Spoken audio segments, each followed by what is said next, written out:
কিছু বাজারে মৌলবি বেরিয়েছে আপনাদের বাংলার মাটিতে, মুর্শিদাবাদের মাটিতে একটা জেনারেল বক্তা বেরিয়েছেন, নাম হচ্ছে ব্রাদার রাহুল। নাম শুনেছেন? ঠিক নাম আর ব্রাদার রাহুল। যদি না শুনে থাকেন, যারা শুনেছেন তাদেরকে বলছি, এ হচ্ছে একটা কাঁচাল। কারণ আমার আপনার নবী বলেছেন কিয়ামতের পূর্বে কিছু কাঁচাল বের হবে, কাঁচাল বের হবে। এমন এমন কথা বলবে না তোমরা শুনেছো না, তোমাদের বাপ দাদা শুনেছে। তারা মিথ্যুক হবে, তারা দাজ্জাল হবে। তো কিছু দাজ্জাল বেরিয়েছে। আমার নবী কি আছে, হাদিস আছে যে কিয়ামতের পূর্বে কিছু মূর্খ লোক বের হবে, জাহিল লোক বের হবে। আলহামদুলিল্লাহ আলহামদুলিল্লাহি রাব্বিল আলামিন ওয়াল আকিবাতু লিল মুত্তাকিন والصلاة والسلام على سيد الأنبياء والمرسلين وعلى آله وأصحابه أجمعين أما بعد فأعوذ بالله من الشيطان الرجيم بسم الله الرحمن الرحيم إن الدين عند الله الإسلام صدق الله المولانا العظيم وصدق بلغنا رسوله النبي الأمين المتين المبين الكريم ونحن على ذلك لمن الشاهدين والشاكرين والحمد لله رب العالمين कि मोहम्मद से वफा तूने तो हम तेरे हैं, कि मोहम्मद से वफा तूने तो हम तेरे हैं। ये जहां चीज है क्या लौहो कलम तेरे हैं, ये जहां चीज है क्या लौहो कलम तेरे हैं। मोहम्मद की मोहब्बत दीने हक की शर्त अव्वल है, मोहम्मद की मोहब्बत दीने हक की शर्त अव्वल है। कर हो इसी में खामी तो सब कुछ नामुकम्मल है, कर हो इसी में खामी तो सब कुछ नामुकम्मल है। अल्हम्दुलिल्लाह समस्त तारीफ प्रशंसा गुणगान। माइकमान आवाजটা খুব মোটা হচ্ছে, সেম আওয়াজ রাখেন যেন সাফ ক্লিয়ার আওয়াজ হবে। আলহামদুলিল্লাহ সমস্ত তারিফ ও প্রশংসা গুণগান মহান রব্বুল আলামিন ওয়াহদাহু লা শারীকের জন্য, যে আল্লাহ ব্যতীত কেউ ইবাদতের যোগ্য নয়, যে আল্লাহ ব্যতীত কেউ সাজদা পাওয়ার যোগ্য নয়, যে মহান রব্বুল আলামিনের জাতে এবং সিফাতে কোনো রকমের কোনো শরীক বা অংশীদার নয়, সে মহান রব্বুল আলামিনের অগণিতবার অসংখ্যবার শুকরিয়া আদায় করি, যিনি জমিন আসমান পাহাড় পর্বত নদী নালা কুল কায়নাতকে সৃষ্টি করেছেন এবং তিনার অসংখ্য মাখলুকাতের মধ্যে আমাদেরকে সর্বশ্রেষ্ঠ মাখলুক অর্থাৎ আশরাফুল মাখলুকাতের তাজ প্রদান করেছেন। তার কারণে আল্লাহ পাকের শুকরিয়া আদায় করি যে আল্লাহ পাক আমাদেরকে আশরাফুল মাখলুকাত বানিয়ে তার আশরাফুল আম্বিয়া সমস্ত নবীর সরদার, সমস্ত নবীর নবী ইমামুল আম্বিয়া সাল্লাল্লাহু তাআলা আলাইহি ওয়া আলিহি ওয়াসাল্লামের আমাদেরকে উম্মত বানিয়েছেন। আমরা সকলে উচ্চস্বরে মহব্বতের সহিত আল্লাহ পাকের শুকরিয়া আদায় করি। সকলে পাঠ করুন আলহামদুলিল্লাহ। আল্লাহ পাকের হামদ করার পর রাসূল আকরাম নূরে মুজাসসাম সরওয়ারে দো আলম রহমাতুল লিল আলামিন শফিউল মুজনবিন আনিসুল গারিবিন রাহাতে আশিকিন মুরাদুল মুমিনিন সাইয়্যাহে লা মাকা নাজিশে কোন মাকা মক্কার সরদার মদিনার তাজদার মা আমিনার লাল আব্দুল্লাহর ময়ল তারা শাফাতের কান্দারি রহমতের ভান্ডারি কাল কিয়ামতের কঠিন দিনে আমার আপনার মতো পাপী কাপী সুন্নি সহিহুল আকীদা মুসলমানদের শাফাআতকারী উদ্ধারকারী তাহা ওয়া ইয়াসিন সিরাজাম মুনির বশীর ও নযীর আহমদে মুস্তাফা জনাবে হযরতে মুহাম্মদুর রাসূলুল্লাহ সাল্লাল্লাহু তাআলা আলাইহি ওয়া আলিহি ওয়াসাল্লামের প্রতি অগণিতবার অসংখ্যবার দরুদ ও সালাম বর্ষিত হোক, গর্বিত হোক। সকলে পড়ুন আল্লাহুম্মা আমিন। আমাদের দিয়ে নেই, আপনাদের দিয়ে। মঞ্চে উপস্থিত চলমান সভা সম্মানিত সভাপতি মহাশয়, হুজ্জাজে কেরাম, উলামায়ে দ্বীন, হাফিজে কোরআন, তালেবায়ে ইসলাম, উপস্থিত ইসলাম দরদি ভাই ও বাবুজিরা, পর্দার আড়ালের মা ও বোনেরা, সকলকে আমার আন্তরিক সালাম ও শুভেচ্ছা জানিয়ে আল্লাহ পাকের মহান দরবারে তার মহান নবীর ওসিলা দিয়ে দোয়া করি যেন আল্লাহ পাক আমাকে সঠিকভাবে বুঝাবার এবং সকলকে বুঝার তৌফিক দান করেন। সকলে বলুন আল্লাহুম্মা আমিন। আপনারা আওয়াজ ক্লিয়ার পাচ্ছেন তো? সমস্যা নাই? যাই হোক ব্রাদার ইসলাম, একবার দুরূদ শরীফ পাঠ করুন। আল্লাহুম্মা সাল্লি আলা সাইয়্যিদিনা মাওলানা মুহাম্মদ ওয়া আলা আলিহি লালা মুহাম্মদ সাল্লাল্লাহু তাআলা আলাইহি ওয়া আলিহি ওয়াসাল্লাম। ব্রাদার ইসলাম, অল্প সময়ের জন্য উপস্থিত হয়েছি। অনেক দূর থেকে আমাদেরকে ডাকা হয়েছে, আপনাদের মহব্বত ভালোবাসায় অনেক দূর থেকে হাজির হয়েছে। কিছু মূল্যবান বক্তব্য আপনাদের সম্মুখে উপস্থাপন করার চেষ্টা করব। মাইক মান আওয়াজ যেন না টানে, ঠিক করেন, আমাদের না টানে। আপনারা ধৈর্য সহকারে শুনবেন এবং শুনে তার প্রতি আমল করবেন। চেষ্টা না, আমল করতেই হবে। কারণ আমরা হচ্ছে আহলে সুন্নাত ওয়াল জামাত। আহলে সুন্নাত ওয়াল জামাত সুন্নি মুসলমান। এরা যে জান্নাতি, সুন্নিদের জান্নাতি হওয়ার সার্টিফিকেট কোন মৌলবীর কাছে নেওয়ার প্রয়োজন নাই, আমার নবী নিজেই দিয়েছেন। বলুন সুবহানাল্লাহ। আওয়াজ করতে আওয়াজ না করে ঠিক করবেন। আহলে সুন্নাত ওয়াল জামাত সুন্নি মুসলমান যে জান্নাতি, এদের জান্নাতি হওয়ার সার্টিফিকেট আমার আপনার নবী নিজে দিয়েছে। প্রথমে একটি কথা মনে রাখবেন বাবা, আমরা যখন নামাজ পড়ি, প্রত্যেক নামাজে আমরা পাঠ করে থাকি আলহামদুলিল্লাহি রাব্বিল আলামিন, নাকি বলে? ইমামের পিছনে থাকলে পাঠ করি না, কিন্তু একা একা যখন থাকি পাঠ করি কি করি না? আর জামাতে থাকি তো ইমাম পাঠ করে। তো আলহামদুলিল্লাহি রাব্বিল আলামিন এই পুরো সূরাটা পাঠ করবেন। এই সম্পূর্ণ সূরার মধ্যে মহান রব্বুল আলামিন দুটি রাস্তা বয়ান করেছেন। একটি হচ্ছে সিরাতে মুস্তাকিম, আর একটি হচ্ছে গায়রুল মাগদুবি আলাইহিম ওয়া দাল্লিন। সিরাতে মুস্তাকিম কোনটি রাস্তা?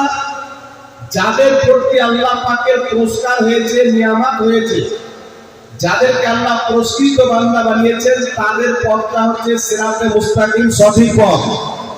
আর যাদের উপরে আল্লাহ লানাত হয়েছে, যাদের উপরে আল্লাহ লানাত হয়েছে, যারা গোমরাহ পথভ্রষ্ট, তাদের পথটা হচ্ছে শয়তানের পথ। তো পথ হচ্ছে দুটি, একটি হচ্ছে সোজা পথ, যেটি আল্লাহ পর্যন্ত নিয়ে যাবে, আরেকটি হচ্ছে বেঠিক পথ, ভুল পথ, যেটি আপনাকে শয়তান পর্যন্ত নিয়ে গিয়ে জাহান্নামে নিয়ে যাবে। জান্নাতে কোন পথ নিয়ে যাবে? আল্লাহ পাক বলেন সিরাতাল লাযিনা আনআমতা আলাইহিম, ওই পথ জান্নাতি, ওদের পথে চলো যাদের প্রতি আমি আল্লাহ ইনাম রেখেছি, যাদেরকে পুরস্কৃত করেছি। এখন কাদেরকে আল্লাহ পুরস্কৃত করেছেন? আল্লাহ পাক বলেন আনআমাল্লাহু আলাইহিম মিনান নাবিয়িনা ওয়াস সিদ্দিকিনা ওয়াস শুহাদা ওয়াস সালিহিন। আল্লাহ পাকের ইনাম নবীদের উপরে, আল্লাহ পাকের ইনাম সিদ্দিকিনদের উপরে, আল্লাহ পাকের ইনাম শহীদদের উপরে, আল্লাহ পাকের ইনাম আল্লাহর নেক বান্দা, হক্কানি ওলি এবং পীর মাশায়েখদের উপরে। জোরে বলুন সুবহানাল্লাহ। নবীগণের পথ, সিদ্দিকিনদের পথ, সাহাবাদের পথ এবং পীর মাশায়েখদের পথটাই হচ্ছে আল্লাহর পথ। এই পথটাই হচ্ছে জান্নাতের পথ। জোরে বলুন সুবহানাল্লাহ। এখন বিরাদুল ইসলাম, আল্লাহ তাবারাক ওয়া তাআলা বলছেন ইন্নাদ দীনা ইনদাল্লাহিল ইসলাম, নিশ্চয় আল্লাহ পাকের নিকটে একমাত্র মনোনীত ধর্মের নাম হচ্ছে ইসলাম। ইসলাম মানে কি আপনারা জানেন? জি, বুঝতে পারছেন তো? অসুবিধা হচ্ছে না তো? ইসলাম মানে আপনারা জানেন? ইসলাম মানে কি? শান্তি। কিন্তু আজকে ইসলামের মানাটা কিন্তু শান্তি রাখেনি।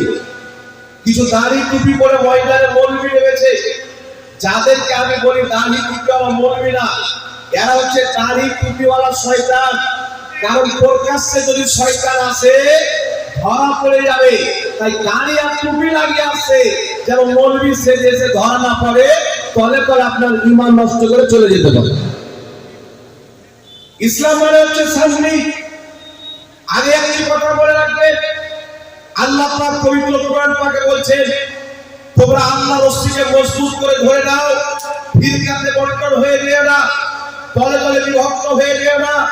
এখন প্রশ্ন হচ্ছে, আল্লাহ বলছেন আল্লাহর রশিকে ধরে রাখো, দলে দলে বিভক্ত হয়ে না, কিন্তু আমার আপনার নবী বলছে যে কওমে বনি ইসরাইলে 73টি ফিরকা হয়েছিল, 72টি, আর আমার উম্মতের মধ্যে 73টি ফিরকা হবে। একটি জান্নাতে যাবে, বাকি সবাই জাহান্নামে যাবে। নবী পাক বলছে যে আমার উম্মতের মধ্যে 73টি ফিরকা হবে। কতটি হবে? কুল্লুহুম ফিন্নার, সমস্ত ফিরকা জাহান্নামে যাবে, ইল্লা মিল্লাতান ওয়াহিদা, একটি ফিরকা জান্নাতে যাবে। ইয়া রাসূলুল্লাহ, কোনটি দল জান্নাতে যাবে? নবী পাক বলছেন, মা আনা আলাইহি ওয়া আসহাবি, যে আমার পথে আমার সাহাবার পথে চলবে তারাই হবে জান্নাতি। যারা বলে সুবহানাল্লাহ। এখন বর্তমান জামানাতে আমার নবী কি বলেছেন? 72টি জাহান্নামে যাবে, একটি জান্নাতে যাবে। আপনি যদি বর্তমান জামানায় কাদিয়ানীকে জিজ্ঞাসা করেন, কাদিয়ানী বলবে আমরা জান্নাতি। আহলে হাদিসকে জিজ্ঞাসা করেন, আহলে হাদিস বলবে আমরা যে জান্নাতি। তাবলীগী জামাতকে জিজ্ঞাসা করেন, তারা বলবে আমরা জান্নাতি। শিয়াকে জিজ্ঞাসা করেন, তারা বলবে আমরা জান্নাতি। সুন্নিকে জিজ্ঞাসা করেন, তারা বলবে আমরা জান্নাতি। তো এখন ফয়সালা কে করবে? 72 73 ফিরকার মধ্যে সবাই নিজেকে জান্নাতি বলবে, জাহান্নামী কেউ বলবে না।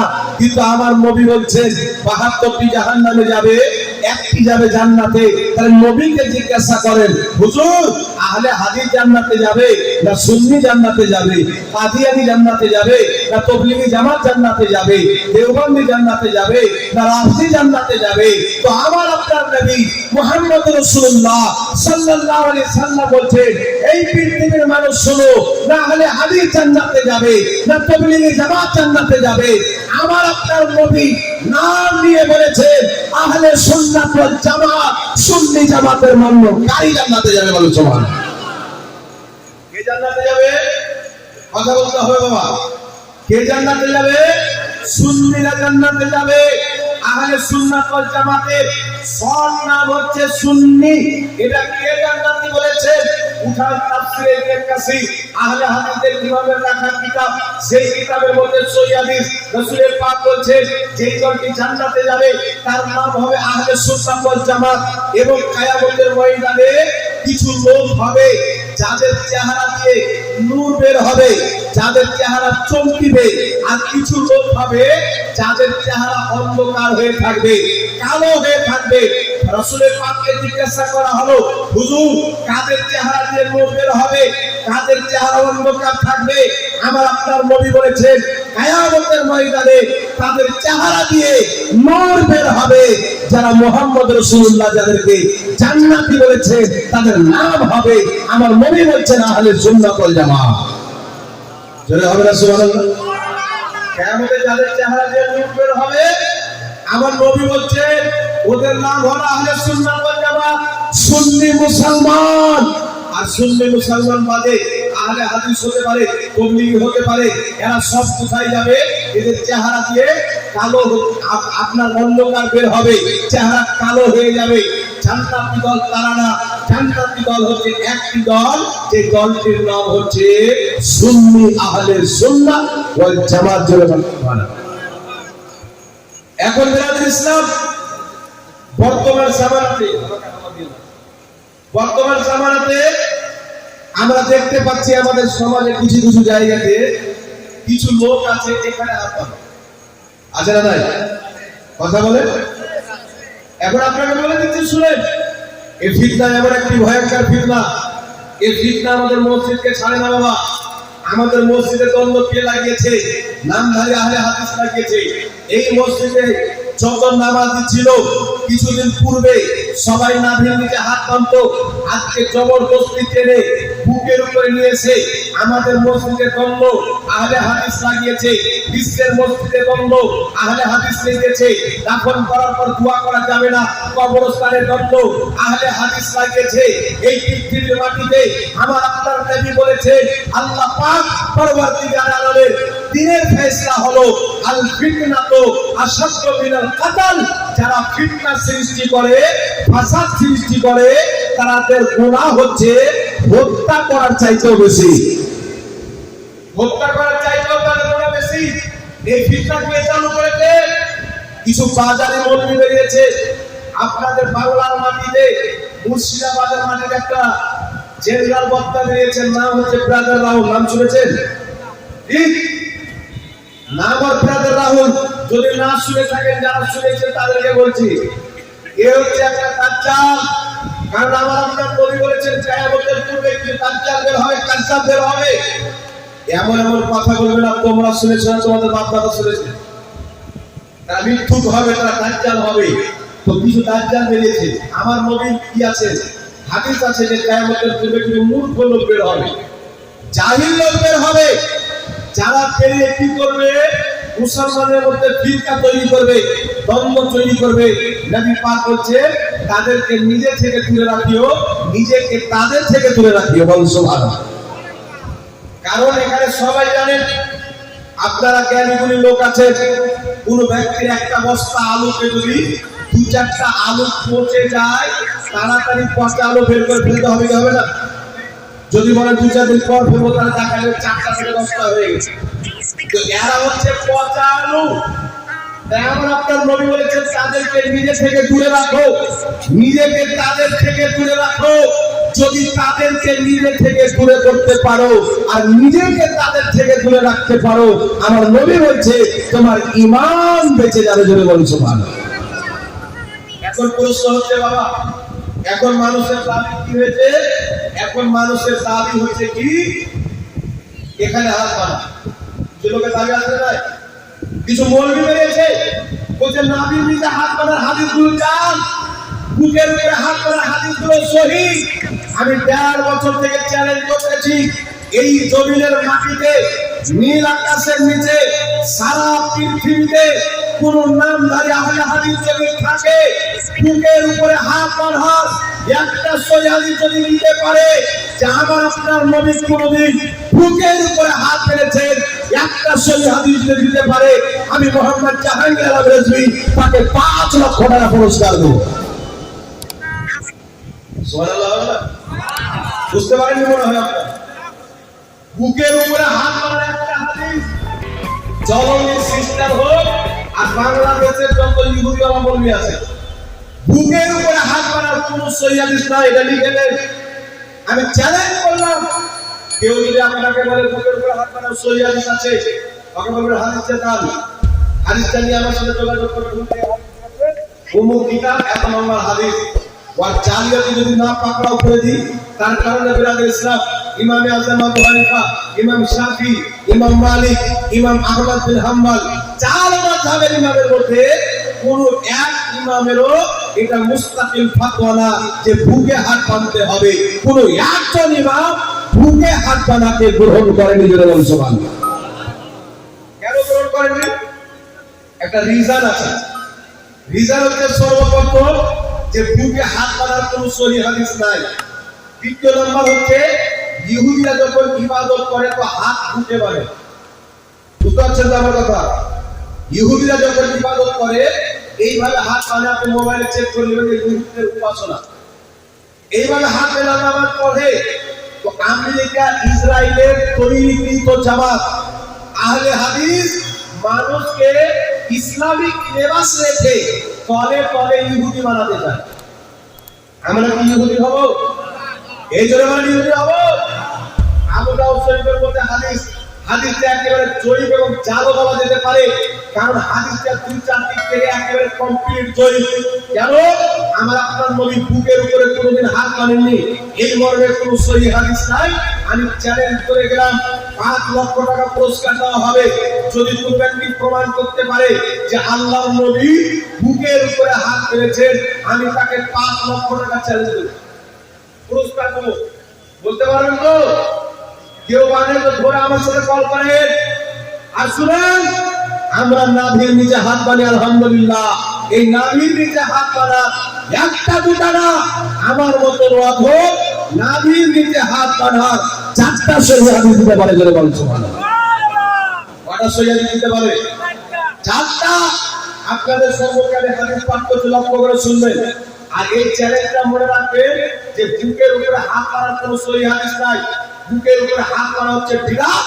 যে ব্যক্তি বুকের উপরে হাত মারলো ওই ব্যক্তি নবীর সুন্নাতকে জবাই করে বিদআতের উপরে আমল করলো। কেন করলো? শুনে, আমার আপনার নবীর হাদিস। কিতাবটির নাম মুসান্নাফে ইবনে আবি শাইবা, লেখকের নাম ইমাম ইবনে আবি শাইবা। ইমাম ইবনে আবি শাইবাকে ইমাম মুসলিমের উস্তাদ, ইমাম বুখারীর উস্তাদ।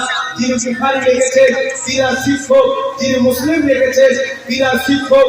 ইমাম ইবনে আবি শাইবা নিজের মুসান্নাফের মধ্যে হাদিস দিয়েছে, যে হাদিসটিকে ইমাম কুতুবুল সহিহ বলেছেন, যে হাদিসটিকে ইমাম নিবাবী সহিহ বলেছেন। হাদিসটি কি বর্ণনাকারী হচ্ছেন হযরত আলকামা ইবনে ওয়াইল ইবনে হুজুর। তিনি নিজের কিতাব থেকে বর্ণনা করছেন। কি বলছেন? রাআইতু রাসূলুল্লাহি সাল্লাল্লাহু আলাইহি ওয়াসাল্লাম, আমি নবী পাককে দেখলাম, ইয়াদা ও ইয়ামিনাহু আলা শুমালিহি ফিস সালাতি তাহতা শুরা।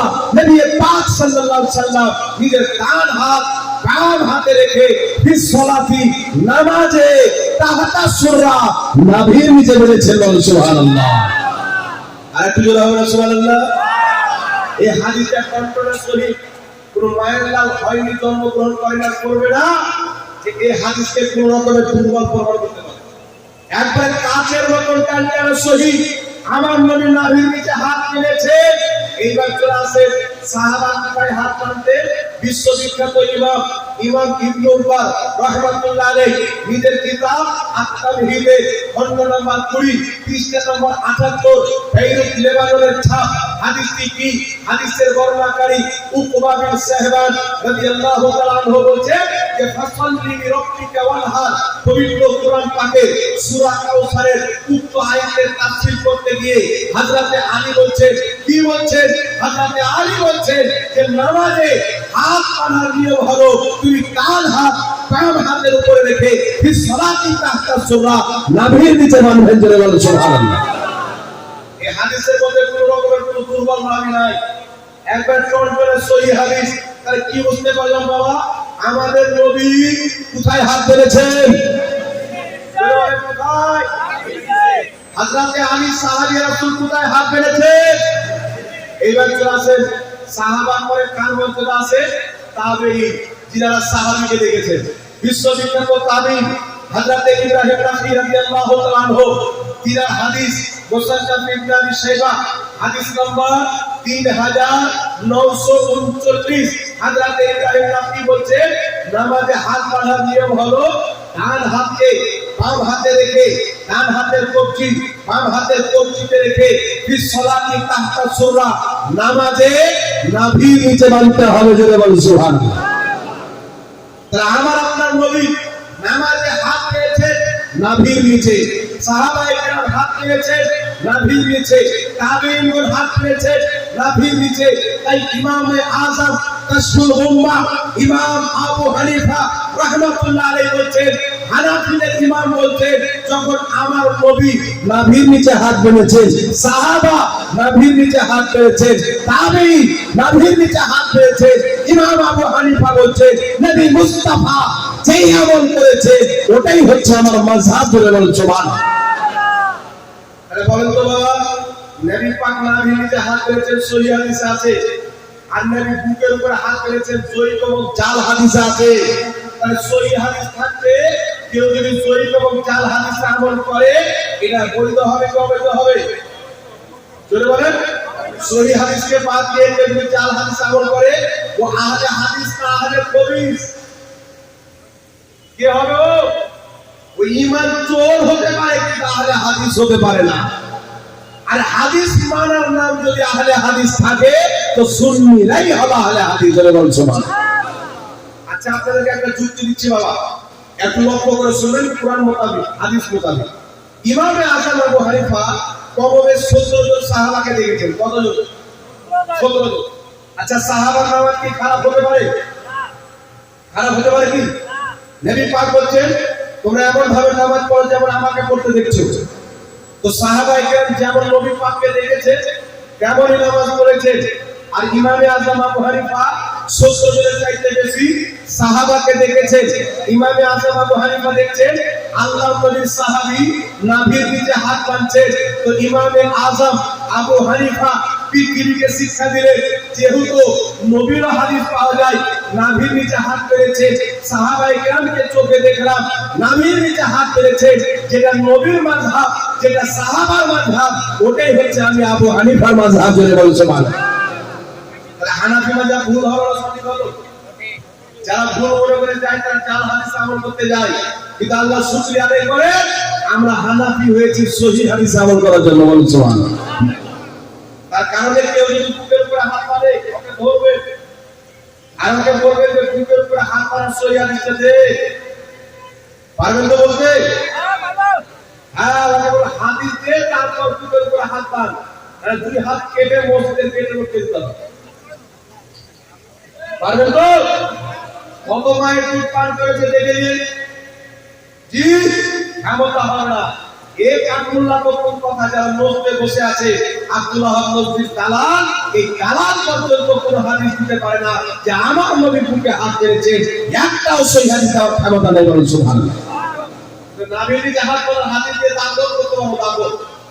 জি এটা আল্লাহ শুকরিয়া আদায় করে আমাদের কাছে দিন এসে 1450 বছর পূর্বে নাকি বলেন। জি আর কিছু লোকের ইসলাম আজকে আসছে।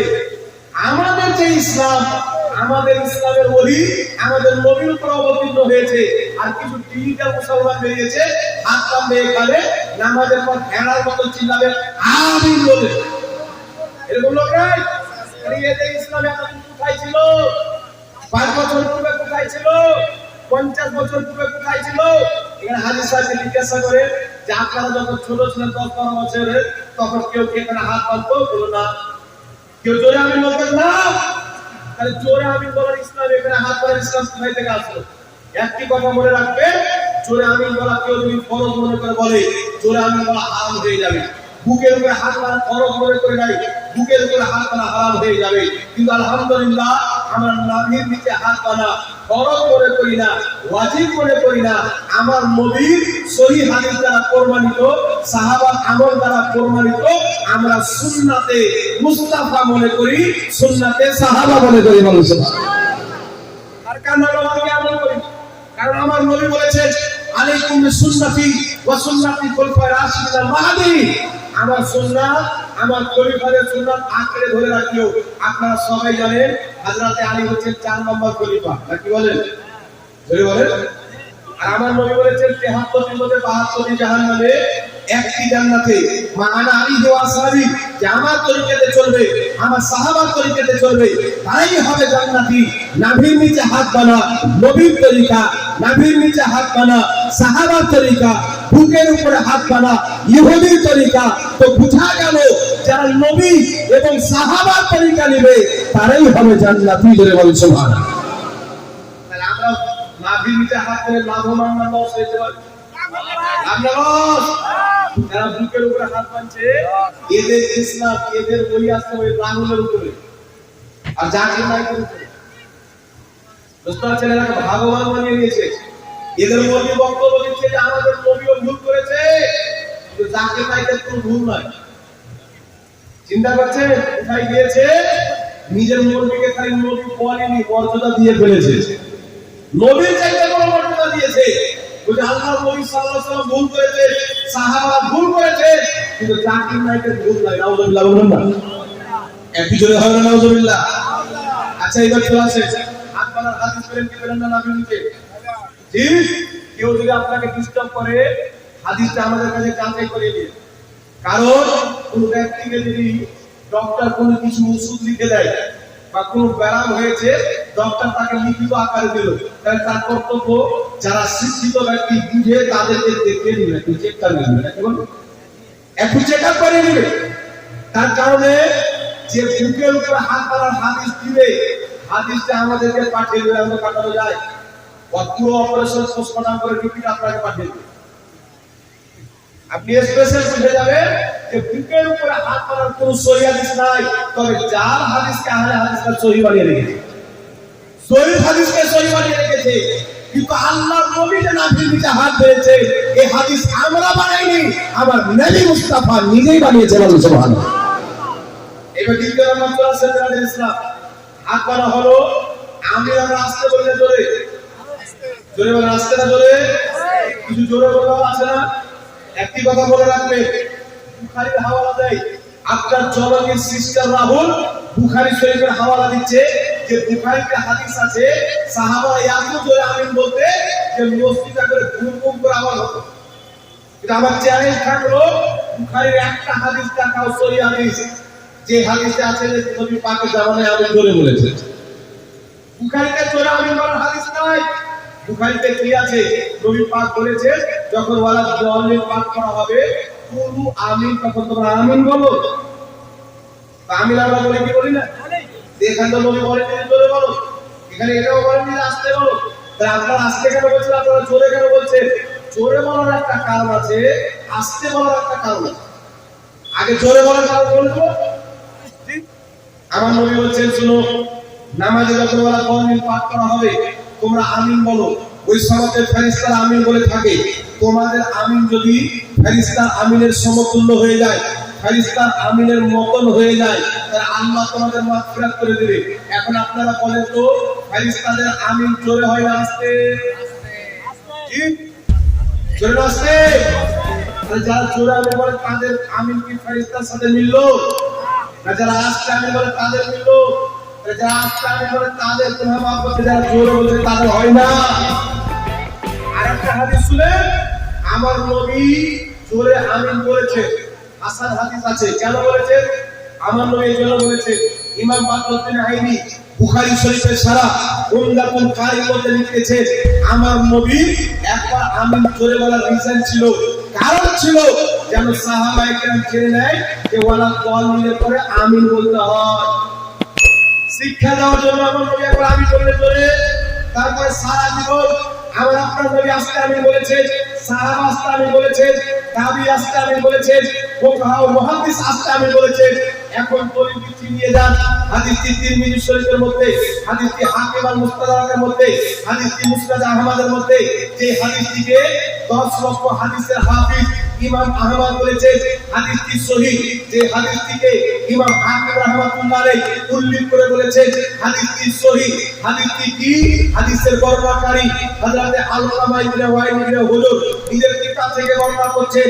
তিনি বলছেন কারা গায়রুল মাকতুবি আলাইহি ওয়া সাল্লাম, নবী পাক সাল্লাল্লাহু আলাইহি ওয়াসাল্লাম পাঠ করলেন গায়রুল মাকতুবি আলাইহিম ওয়ালা দাল্লিন ফাকালা আমিন, তারপর নবী আমিন বললেন, ফাফাদা বিহা সাউতাহু, এবং নিজের আওয়াজকে আস্তে রাখলেন। জোরে বলুন সুবহানাল্লাহ।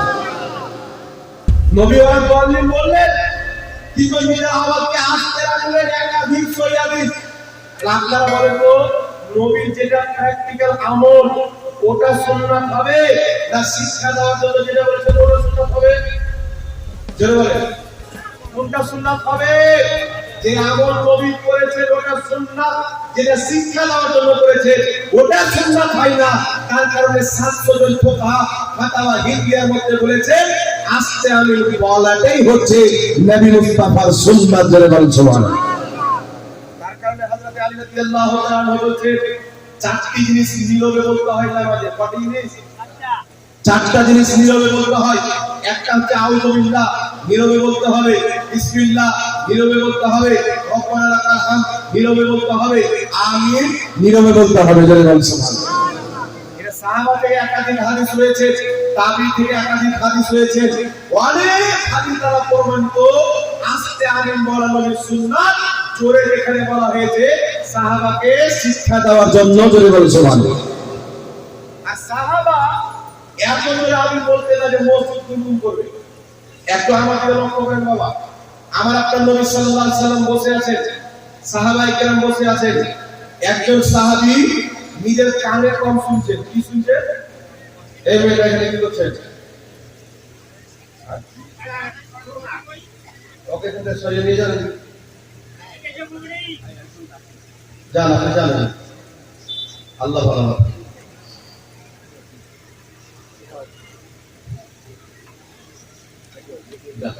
এদিকে লক্ষ্য করে বাবা, আমাকে ধ্যান দেন। বিষয় হচ্ছে আমার নবী আস্তে আমিন বলেছেন, তাহলে আমার আস্তে আমিন বললে ভুল হবে না সঠিক হবে? নবী পাক আস্তে আমিন বলেছে, তো আমরা যদি আস্তে আমিন বলি তাহলে ভুল হবে না নবীর সুন্নাত হবে? আর আজকে যারা জোরে আমিন বলে মানুষকে ভুলায় আর দলিলে ওই হাদিস যে হাদিস নবী শিক্ষা দেওয়ার জন্য বলেছেন, তাহলে পরে চিন্তা করে যারা এদের কথা শুনে জোরে আমিন বলছেন এদের অবস্থাটা কি হবে? এরা ফিরকায় বন্টন হলো কি হলো না? এবার আমার কাছে শুনে সাহাবায়ে কেরাম কোনদিন জোরে আমিন বলতেন না। কেন? একটু লক্ষ্য করে শুনবেন। এত জোরে না যে নবীর চাইতে আওয়াজ বেশি হবে। কারণ আল্লাহ পাকের নবীর সামনে সাহাবায়ে কেরাম বসে আছেন, সাহাবায়ে কেরাম বসে আছেন, তার মধ্যে একজন সাহাবী কানে কম শুনতে পাচ্ছেন। আপনারা জানেন যেই ব্যক্তি কানে কম শুনে বলে একটু জোরে, ভালো কথা বলতে গিয়ে তিনার আওয়াজ আমার নবীর আওয়াজ চাইতে একটু উঁচু হয়ে গেল। আল্লাহ পাক সঙ্গে সঙ্গে জিবরিল আমিনকে দিয়ে ওহী নাযিল করে দিলেন। ওহীটি কি? আল্লাহ পাক বলছেন, ইয়া আইয়ুহাল্লাযীনা আমানু লা তারফাউ আসওয়াতাকুম ফাওকা সাওতিন নবী ওয়া লা তাজহারু লাহু বিল কওলি কাজাহরি বা'দিকুম লিবা'দিন আন তাহবাতা আমালুকুম ওয়া আনতুম লা তাশউরুন। জোরে বলেন সুবহানাল্লাহ। আমার আল্লাহ বলেন, হে ঈমানদার, সাহাবাকে আল্লাহ বলেন ঈমানদার, খবরদার তোমাদের আওয়াজ যেন আমার নবীর আওয়াজ চাইতে উঁচু না হয়। যদি তোমাদের আওয়াজ আমার নবীর আওয়াজ চাইতে উঁচু হয়ে যায়, তোমাদের সমস্ত আমল ধ্বংস হয়ে যাবে, তোমরা বুঝতে পারবে না। জোরে বলেন সুবহানাল্লাহ। মানে সাহাবায়ে কেরাম যদি এত জোরে আমিন বলে যে মসজিদ গুম গুম করে উঠেছে, তাহলে কুরআন অনুযায়ী সাহাবায়ে কেরামের আমল আছে না কিও? সাহাবা কোরআনের বিপক্ষে আমল করতে পারে? হতে পারে? আমরা স্পষ্ট প্রমাণ, সাহাবায়ে কেরামও আমিন আসতে বলেছেন। জোরে বলেন সুবহানাল্লাহ। তাই নামাজে হাত বাঁধতে হবে নাভির নিচে, আমিন বলতে হবে আস্তে। তার কারণে ইমাম তিরমিজি বলছেন, নবী পাকের অধিকাংশ সাহাবা নাভির নিচে হাত বাঁধতেন, কিছু লোক আবার নাভির উপরে বাঁধতেন, কিন্তু বুকের উপরে কথা কেউ বলেননি। তার কারণে আজকেও আরবের যারা ইমাম আছে, যদিও ওয়াহাবি মতবাদের, কিন্তু তারা বুকের উপরে হাত বাঁধে না, তারা নাভির উপরে হাত বাঁধে। বুঝতে পারছেন কথা? এখানে হাত বাঁধে না, দেখবেন এখানে হাত, এখানে বানানো আর এখানে বানানো, কিন্তু লোক এখানে হাত বাঁধে। এখানে পাক্কা ইহুদি। আল্লাহ এদেরকে হেদায়েত দান করুক, সকল করুন আল্লাহুম্মা আমিন। এইবার চলে আসছেন বিরাদুল ইসলাম।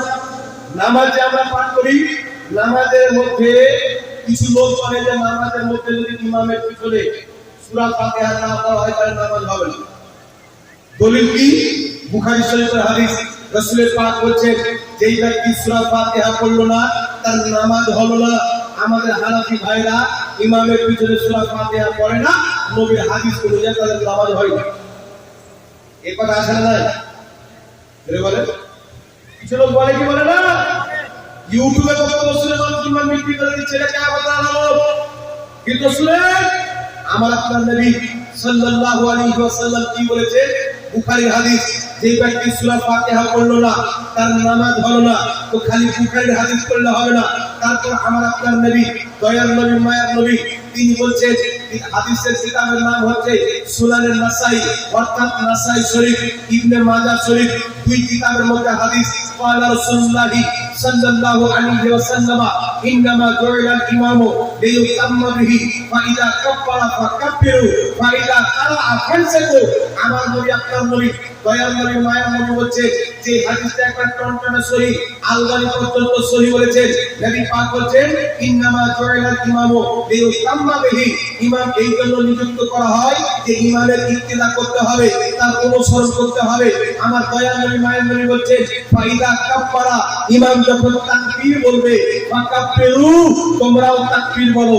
তারপরে দয়াল নবী বলছেন ফাইদা কারা, ইমাম যখন কেরাত করবে নবী বলছেন ফানসিকু, তখন তোমরা চুপচাপ হয়ে যাও। জোরে বলেন সুবহানাল্লাহ। আর নবী পাক এক জায়গাতে কি বললেন যে সূরা ফাতিহা পড়লো না তার নামাজ হলো না, আরেক জায়গায় বলছেন ইমামের পিছনে চুপ থাকতে হবে, পড়তে হবে না। তো আমরা আহলে সুন্নাত ওয়াল জামাত আমরা জান্নাতি কেন? আমরা বুখারীর হাদিসের আড়ালে নাসাঈর হাদিসকে অস্বীকার করিনি, আমরা বুখারীর হাদিসকে নিয়ে ইবনে মাজাহ সহিহ হাদিসকে বাদ দিইনি। তার কারণেই আমরা জান্নাতি, কারণ আমরা মেনেছি একা একা যখন নামাজ পড়লো বুখারীর হাদিসে আমল হবে। এই ব্যক্তি একা নামাজ পড়লো আর সূরা ফাতিহা পড়লো না, তার নামাজ হবে না। কিন্তু জামাতে যখন পড়বো নাসাঈর হাদিসে আমল করব, ইবনে মাজাহ হাদিসে আমল করব। ইমাম যখন কিরাত করবে তখন আমরা চুপ থাকবো, তার কারণে আমরা দুটোই হাদিস মানি। জোরে বলেন সুবহানাল্লাহ। বুঝতে পেরেছেন বাবা? আমরা দুটোই হাদিস মানি। আরে লামাযারি লেগেছে জাহিল মূর্খ, বুখারীর হাদিসকে নিয়ে বাকি করে যে দাজ্জাল কানা, মানে এক পিঠ পড়ছে আর এক পিঠ বাপ পড়বে নাকি? পুরো পড়ার পরে ফতোয়া দিতে হবে। এক পিঠ পড়ে আর এক পিঠ বাদ দিয়ে ফতোয়া দিলে ওরাকে দাজ্জাল বলা হয়, দাজ্জাল কানা। আপনারা জানেন মানে একটা চোখ কানা থাকবে, একটা চোখ থাকবে। শুনেছেন? মানুষ রূপে দাজ্জাল না, এমন নবী বলেছেন মুসলিম শরীফের হাদিস। কিয়ামতের পূর্বে বের হবে দাজ্জাল ওরা কাযযাবুন, তারা দাজ্জাল হবে, তারা কাযযাব হবে। এইবার চলেছেন আলাইহিস ইসলাম, এখানে একটা প্রশ্ন আর আছে। প্রশ্নটা হচ্ছে যে আমরা মাগরিবে এশাতে ফজর তিন টাইমে নামাজ পড়ি, ইমামের কিরাত শুনতে পাই না, কি বলেন? জোহরে শুনতে পাই, আসরে শুনতে পাই, তাহলে জোহর আসর তো পড়তে হবে ইমামের পিছে। যুক্তিটা তো বললাম, তা কি বলেন? ওই যে হুজুর মাগরিব শুনতে পেলাম, ফজর শুনতে পেলাম, এশা শুনতে পেলাম, চুপ থাকবো, নবী বলেছেন। তাহলে জোহর আর আসরটা কি করব? তো জোহর আর আসরের মসলা হাদিস আছে তিরমিজি শরীফ, ইমাম কিতাবে তিরমিজি শরীফের মধ্যে হাদিস, ইমাম তিরমিজি রাহমাতুল্লাহ আলাইহি হাদিস থেকে উল্লেখ করে বলেছেন হাদা হাদিসু হাসানুন সহিহুন, এই হাদিসের সনদ হচ্ছে হাসান পর্যায়ের সহিহ হাদিস।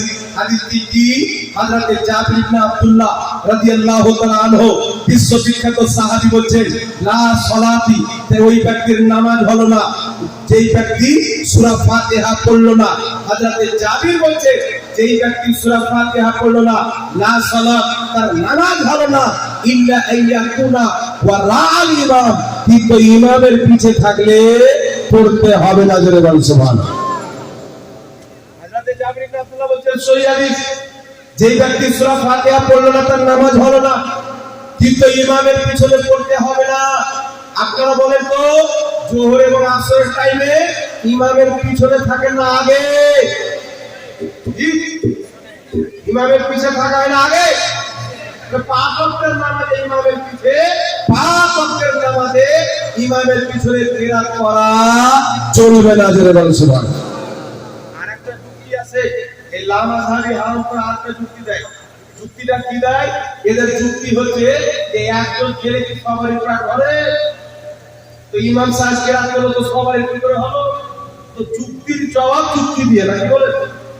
তো লামাযারির একটা বাসে চাপলো, সবাই মিলে যাবে শিলিগুড়ি, বাসে চেপেছে, তো লামাযারিরা বলছে শুধু ড্রাইভার হ্যান্ডেল ধরতে কি আর পৌঁছতে পারবো? সবাই মিলে ধর। তাহলে সবাই মিলে ধরলে ও শিলিগুড়ি যাবে না কবরস্থান যাবে? কোথায় যাবে বাবা? যে ইমামের পিছনে কিরাত করে কবরস্থান যাবে, ওর নামাজ কবুল হবে না, কারণ ইমামের পিছনে কিরাত করা মাকরুহ তাহরিমি, কবিরা গুনাহ। ইমামের পিছনে কিরাত করা বৈধ না। জোরে বলেন সুবহানাল্লাহ। তার কারণে আমার আপনার নবী সাল্লাল্লাহু আলাইহি সাল্লামের এই রকম কোন হাদিস দুনিয়ার জমিনে নাই যে নবী পাক বলেছে যেই ব্যক্তি ইমামের পিছে সূরা ফাতিহা পড়বে না তার নামাজ হবে না। আমার নবী বলেছেন যে সূরা ফাতিহা পড়বে না, তার নামাজ হবে না, একই। কিন্তু ইমামের পিছনে পড়তে হবে না, এটা আমার নবী বলেছেন, যেটা বলেন সুবহানাল্লাহ। আর কেউ যদি নবীর একটা হাদিস নেয়, একটা হাদিসকে বাদ দেয়, ওই ব্যক্তি নবীর আসল উম্মত, তাদের দুটোই হাদিস নেই, ও আসল উম্মত। কে আসল উম্মত ধরে বলেন? যে দুই হাদিস থেকে দিবে, একটাকে নিয়ে আরেকটা বাদ দেওয়া মুনাফিকের চরিত্র, মুমিনের চরিত্র না। এইবার ক্লাসে আরেকটা মাসআলা ক্লিয়ার করে দিই, যেন আপনার ব্রেনকে খারাপ না করতে পারে। আপনি কোন কালের জন্য এটা চিন্তা করবেন না যে আমাদের মনে হয় দলিল নাই, নাউজুবিল্লাহ, খবরদার এই চিন্তা মনের মধ্যে আনবেন না। আর আমাদের নাম্বার রাখবেন, এইগুলো ফিতনাতে যখন আপনাকে ফেলবে, আপনারা আমাদের সাথে কন্ট্যাক্ট করবেন, হোয়াটসঅ্যাপে লিখে পাঠাবেন, ইনশাআল্লাহ হাদিস সহ, সনদ সহ, কে সহি বলেছে সব লিখে আপনাকে পাঠিয়ে দেওয়া হবে ইনশাআল্লাহ। এই কাজের জন্য আমরা মন দিয়ে গেলাম। এইবার চলে আসলে আরেকটি কথা বলি, তার নামাজের মধ্যে আবার এইভাবে হাত তুলবে, তাই ভালো দেওয়া লোক নাই আছে না? নাই। বিষয় হচ্ছে একটা আমাদের এলাকায় একটা, আমি যে এলাকায় থাকি, একটা ডক্টর আছে, ভালো ডক্টর, একবার পুরাতন বর্ষকে চালাচ্ছে। ওকে বলছি এত টাকা কামাচ্ছেন, আপনি নতুন চালান। তো ওই লোকটা বলছে যে বাপদাদা থেকে গাড়ি চালিয়ে আসলাম, আপনি চেঞ্জ করুন। এই অবস্থা হয়েছে এই করোনা। মানে বুখারীতে হাদিস আছে, নবী রুকুতে গেলে রাফা দিতে হবে। তিরমিজি কাছে অনেক কিতাবের মধ্যে আছে, নবী রুকুতে গেছেন রাফা করতে, অর্থাৎ হাত তুলেছেন। সাজদাতে গেছেন, নবী পাক হাত তুলেছেন। তাহলে আমরা কেন তুলি না? কারণ আছে না নাই? নবী পাক যখন তুলেছেন, ভাই তোমার সুন্নাত, তো আমরা কেন তুলি না? তো কারণ হচ্ছে যে নবী পাক এমন কোনো কাজ যদি করে যে পূর্বে করলেন পরে ছেড়ে দিলেন, তাহলে পূর্বেটা আমল হবে না, পরেরটা আমল হবে। বুঝতে পারছেন কথা? আমার পূর্বে মদ পান করা জায়েজ ছিল, আল্লাহ বলেননি লা তাকরাবুস সালাত ওয়া আনতুম সুকরা। তুমি যখন মদ পান করে নাশার অবস্থায় থাকবে, নামাজের কাছে আসিও না। অন্য টাইমে পান করো, কিন্তু নামাজের টাইমে পান করে আসিও না। তারপরে আল্লাহ আয়াত নাযিল করলেন, তোমাদের জন্য আমি মদ হারাম করে দিলাম। তাহলে পূর্বের আয়াতে আমল করা যাবে। কেউ যদি বলে দুপুরের টাইম ভাই একটার সময় আমি পান করবো 4টার সময়, চলবে? একবারে ক্লিয়ার দিয়ে হারাম হলো কি হবে না? তাহলে কুরআন পাকে আছে যে নামাজের টাইমে কেউ না, বাকি টাইমে খাও। তাহলে কি বুঝা গেল? পূর্বের আয়াত হয়ে গেল মানসুখ। ঈমান রাখতে হবে, আমল হবে না। আমার নবী রুকুতে গেলেন, রাফায়ে দান করলেন, সাজদা থেকে উঠলেন, রাফায়ে দান করলেন। এখন লামাতারি দেখতে পাওয়া যায়, তারা রুকুতে গেলে পরে, রুকু থেকে ওঠার পর, কিন্তু সাজদা থেকে ওঠার সময় করে না। আমি জিজ্ঞাসা করলাম একজন আহলে হাদিসকে যে আমার নবী রুকু থেকে উঠেছেন, রাফায়ে দান করেছেন, সাজদা থেকে উঠেছেন, রাফায়ে দান করেছেন, তোমরা শুধু রুকু থেকে উঠলে করো, সাজদা থেকে উঠলে কেন করো না? তো তারা বলছে যে রুকু সাজদা থেকে উঠার রাফায়ে দান নবী পাক বাদ দিয়ে দিয়েছিলেন, তাই আমরাও বাদ দিয়ে দিয়েছি। আমি বললাম আমাদের একই উত্তর, তোমাদের নিকটে শুধু সাজদাটা বাদ দিয়েছিল, আমাদের নিকটে দুটোই বাদ দিয়েছে। বলেন সুবহানাল্লাহ। আমরা দুটোই বাদ দিয়ে দিয়েছি, করি না। তার কারণে তিরমিজি শরীফ উঠান, ইমাম তিরমিজি অধ্যায় কায়েম করেছেন, বাবু তারকে রাফায়ে দান, রাফায়ে দান হাত উঠানো বারবার, ছেড়ে দেওয়ার পরিচ্ছদ। তার কারণে বিরাদর ইসলাম, আপনাদের সম্মুখে তিনটি হাদিস শোনাচ্ছি যে রাফায়ে দান করা চলবে না। আগে শুনেন, রাফায়ে দান হাদিস আছে কিন্তু মানসুখ হয়ে গেছে, তার উপরে ঈমান রাখতে হবে, আমল করা যাবে না। আমল হবে নাসিকের উপরে, যে আমলটি আমার নবী আপনার নবী পরে করেছে। আগে শুনলেন কুরআন পাকের সর্বশ্রেষ্ঠ তাফসীরের কিতাব তাফসীরে ইবনে আব্বাস। তাফসীরে ইবনে আব্বাসের মধ্যে লেখা আছে, হযরত আব্দুল্লাহ ইবনে আব্বাস বলেন, যেই নামাজে রাফায়ে দান করা হয় না, ওই নামাজটাই হলো নবী মুস্তাফার সুন্নতি নামাজ। জোরে বলতে হবে সুবহানাল্লাহ। তাহলে সাহাবার কি আকীদা ছিল? যেই নামাজে রাফায়ে দান চলে না, বারবার হাত উঠানো চলে না, ওই নামাজটাই হচ্ছে নবী মুস্তাফার নামাজ। এখন আপনাকে দলিল দিয়ে দিচ্ছি, শুনেন। আপনি বুখারী শরীফ খুলবেন, বুখারী শরীফের প্রথম হাদিস, যে হাদিসটিকে ইমাম বুখারী নিজের উস্তাদ ইমাম হুমায়দি থেকে বর্ণনা করেছে। হাদিসটি কি? ইন্নামাল আমালু বিন্নিয়াত। ইমাম হুমায়দি ইমাম বুখারীর শিক্ষক, বুখারী শরীফের পূর্বে একটি হাদিসের কিতাব লিখেছেন। হাদিসের কিতাবের নাম হলো মুসনাদে হুমায়দি। এই মুসনাদে হুমায়দির মধ্যে একেবারে টানটানা সহিহ হাদিস। হযরতে আব্দুল্লাহ ইবনে ওমর বলছেন, আমি নবী মুস্তাফা সাল্লাল্লাহু আলাইহি সাল্লামকে দেখলাম নিয়াত ব্যতীত, তাকবীরের তাহরিমা ব্যতীত পূর্ণ নামাজে আমাদের নবী কোথাও হাত তুলে নিজের বলেন সুবহানাল্লাহ। তাকবীরের তাহরিমা ব্যতীত আমাদের নবী কোথাও হাত তুলেনি। মুসনাদে হুমায়দির সহিহ হাদিস। তাহলে কি বোঝা গেল? আমাদের নবীর নামাজ হলো যেই নামাজে রাফায়েদান করা হয় না, ওই নামাজটাই হচ্ছে নবীর সুন্নতি নামাজ বলেন সুবহানাল্লাহ। এবার আরেকটি হাদিস শুনে নিন, তিরমিজি শরীফের মধ্যে হাদিস, যে হাদিসকে ইমাম নিবানি বলছেন হাদিসের সনদ হচ্ছে সহিহ। হাদিসটি কি? বিশ্ববিখ্যাত সাহাবী হযরতে আব্দুল্লাহ ইবনে মাসউদ রাদিয়াল্লাহু তাআলা আনহু, যিনি আমার নবী আপনার নবীর পিছনে 10 বছর নামাজ পড়েছেন। কত বছর নামাজ পড়েছেন? প্রথম জীবন না, শেষ জীবনে। আমার নবীর শেষ বয়সে 10 বছর নবীর পিছনে নামাজ পড়েছেন। হযরত আব্দুল্লাহ ইবনে মাসউদ মানুষজনকে বলছেন, সাহাবী রাসূল, আমি কি তোমাদেরকে নবী পাকের নামাজ শিখাবো না? যে আমার নবী কেমন করে নামাজ পড়তেন? লোকজন বলেন, হ্যাঁ অবশ্যই শিখাও, অবশ্যই শিখাও। লোকজনের কথাতে তিনি নামাজে দাঁড়ালেন, নবী পাকের নামাজ পড়ে দেখালেন, তো তাকবীরের তাহরিমা ব্যতীত দ্বিতীয় কোথাও তিনি হাত তুললেন না।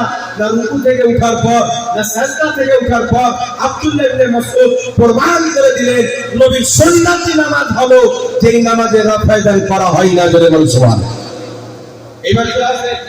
আমার নবী প্রথম রাফায়েদান করেছেন, পরে ছেড়ে দিয়েছে। তাহলে কিছু কিছু সাহাবা তো অভ্যাস থাকবে, যে সাহাবা কাতারের পিছন থেকে দাঁড়াতে তারা তো ডাইরেক্ট দেখতে পাবেন না, কি বলেন? যারা প্রথম কাতারে ইমামের পিছনে হবে সঙ্গে সঙ্গে দেখে নেবেন, কিন্তু যিনারা আপনার অনেক পিছে থাকতেন তিনারা কিন্তু দেখতে পেতেন।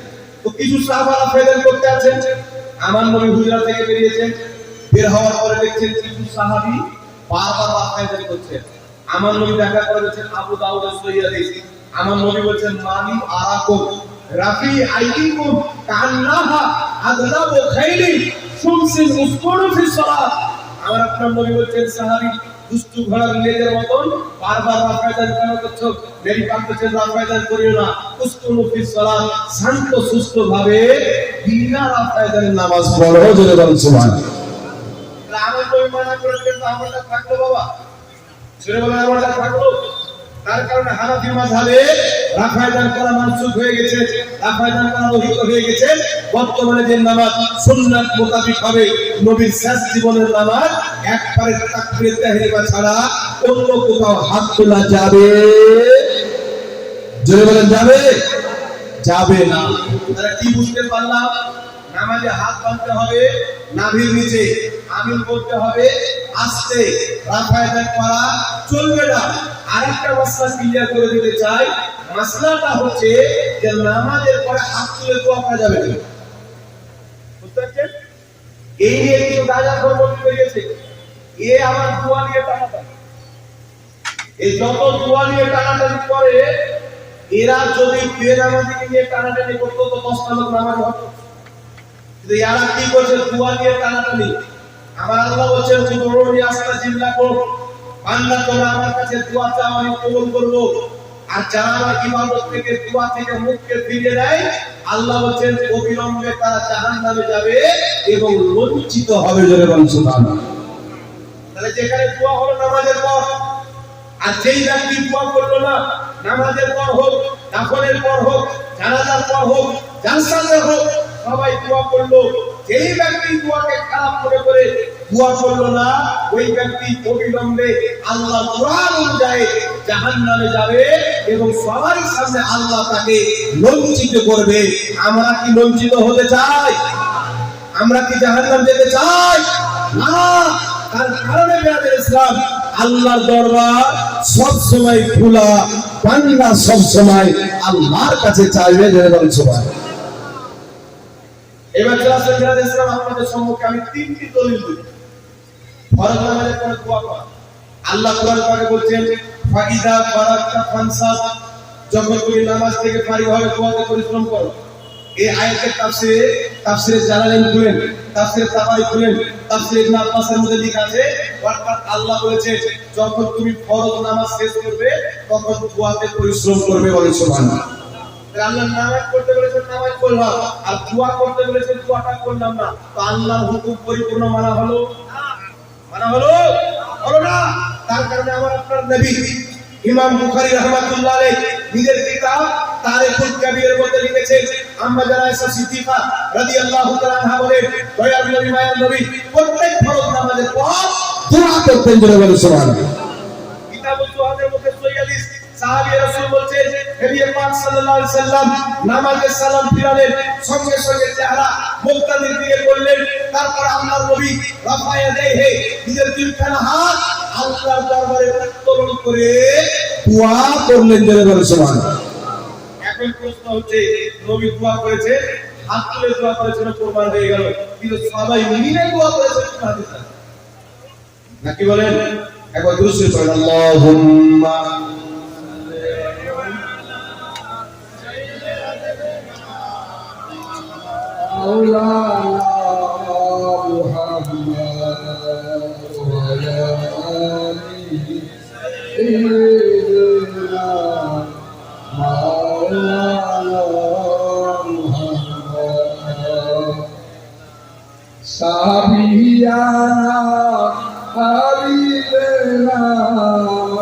मौलाना मोहम्मद वाला अली सैयदना मौलाना मोहम्मद सल्लल्लाहु अलैहि वसल्लम। जय हो ब्रदर इस्लाम, एक नाम দিয়ে লক্ষ্য করেন, নবী পাক সাল্লাল্লাহু আলাইহি ওয়াসাল্লাম ফরজ নামাজের পর দোয়া করেছেন, আল্লাহ হুকুম করেছেন, পাঁচ ওয়াক্তের নামাজের পরে দোয়া করেছেন, হাত তুলে দোয়া করেছেন, এটা হাদিস দ্বারা প্রমাণিত, কিতাবুল জুহাদের মধ্যে হাদিস।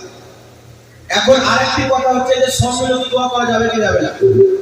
সম্মিলিত দোয়ার ব্যাপারে আপনাদের সম্মুখে দুটি হাদিস পড়ছি। একটি হচ্ছে মুআজামুল কাবির তাবরানী, যে হাদিসকে ইমাম হাইসানি সহিহ বলেছেন। একটি হচ্ছে হাকিম আল মুস্তাদরাকের মধ্যে, যে হাদিসকে ইমাম হাকিম নিজেই সহিহ বলেছেন। প্রথম হাদিস মুআজামুল কাবির তাবরানী, আমার নবী আপনার নবী দয়ার নবী মায়ার নবী বলছেন, যেখানে মুসলমান একত্রিত হবে, জমা হবে, আর জমা হয়ে সবাই মিলে নিজের হাতের অগ্রভাগকে উত্তোলন করে আল্লাহর কাছে দোয়া চাইবে, তারা আল্লাহর কাছে যা চাইবে আল্লাহ তাদেরকে তাই দিবে, বলেন সুবহানাল্লাহ। হাকিম আল মুস্তাদরাক আল সাহিহের মধ্যে হাদিস, রাসূলুল্লাহ সাল্লাল্লাহু আলাইহি ওয়াসাল্লাম বলেন, যেখানে মুসলমান একত্রিত হবে, সবাই মিলে হাত তুলে দোয়া করবে, একজন দোয়া করবে, বাকি সবাই আমিন বলবে, আল্লাহর নবী বলেন আল্লাহর প্রতি ওয়াজিব হয়ে যাবে তার বান্দা যা চাইবে তা দেওয়া, জোরে বলেন সুবহানাল্লাহ। তাহলে দুটি হাদিসে কি পেলাম? যেখানে মুসলমান জমা হবে, সম্মিলিতভাবে হাত তুলে দোয়া করলে তার দোয়া গ্যারান্টি কবুল হবে। এটা আমার নবী আপনার নবী দয়ার নবী মায়ার নবী বলেছেন। আচ্ছা আপনারা বলেন, জালসাতে মুসলমান জমা হয় কি হয় না? তাহলে জালসাতে নবীর হাদিস মোতাবিক সম্মিলিতভাবে হাত তুলে দোয়া করা নবীর হাদিস মোতাবিক বৈধ হয়ে গেল। নামাজে মুসলমান জমা হয় কি হয় না? তাহলে নামাজেও নবী মুস্তাফার হাদিস মোতাবিক সম্মিলিত দোয়া করা বৈধ হয়ে গেল। জানাজার নামে হোক, দাফন করার পর হোক, যেখানে তিনজন দুইজনের চাইতে বেশি, তিনজন চারজন পাঁচজন মুসলমান বা দুইজন যদি থাকে, তাহলে সেখানে সম্মিলিতভাবে দোয়া করা জায়েজ হবে নবীর হাদিস মোতাবিক, বলে বলেন সুবহানাল্লাহ। এখন একটি হাদিস আপনাকে শোনাচ্ছি, শুনেন। হাদিসটি কোন কিতাবের মধ্যে? লামাযালি যারা দোয়া করে না তাদের ইমাম ইবনে কাসির নিজের কিতাব আল বিদায়া ওয়ান নিহার মধ্যে লিখেছে। আপনারা জানেন যারা আহলে হাদিস তাদের দাওয়া হচ্ছে কি ওয়াহাবিদের, যে আমরা সহিহ হাদিস মানি, বলে কি বলে না? ওয়ারা যদি সহিহ হাদিস মানে, তাহলে ওদের ইমাম যে হাদিসকে লিখেছে, হাদিসটা সহিহ হবে না সহিহ হবে? ওদের দাবা অনুযায়ী, ওদের দাবি অনুযায়ী আমরা টাটকা সহিহ হবে। আজকাল যেগুলো চোরা মুরগি আছে, এদের চাইতে ইমাম তো বড় ছিল, হাদিসটাও বড় সহিহ। তাহলে হাদিসের ইমাম ইবনে কাসির আল বিদায়া ওয়ান নিহার মধ্যে হাদিস দিয়েছে, সমস্ত হাদিসটি কি শুনেন। আমার নবী আপনার নবী কিছু সঙ্গে সাহাবা, একজন সাহাবাকে লিডার বানালেন, যিনার নাম হলো আলাদিন হাজরামি রাদিয়াল্লাহু তাআলা। তিনাকে লিডার বানিয়ে পাহাড়ের দেশে থেকে একটি যুদ্ধ করতে পাঠালেন। সাহাবায়ে কেরাম যুদ্ধ করে ফিরে আসছিলেন, মরুভূমি এলাকায় অনেক রাত্রি হয়ে গেল, ঘুমিয়ে পড়লেন। ফজর নামাজের টাইমে উঠে দেখছেন তিনাদের সাওয়ারিগুলো নাই, সেইগুলো উঠে বা রাজাতে জাতি চেপে গেছিলেন, ওই সাওয়ারিগুলো আর নাই, সামানও নাই। হারিয়ে গেছে। ফজরের আজান হলো, ফজরের আজান দেওয়ার পর নামাজ পড়া হলো, জামাত চালু হলো। এই লড়াই তাকবীর, লড়াই রিসালাত, আল-কোরআনের আলো, আল-কোরআনের আলো, লড়াই তাকবীর, লড়াই রিসালাত।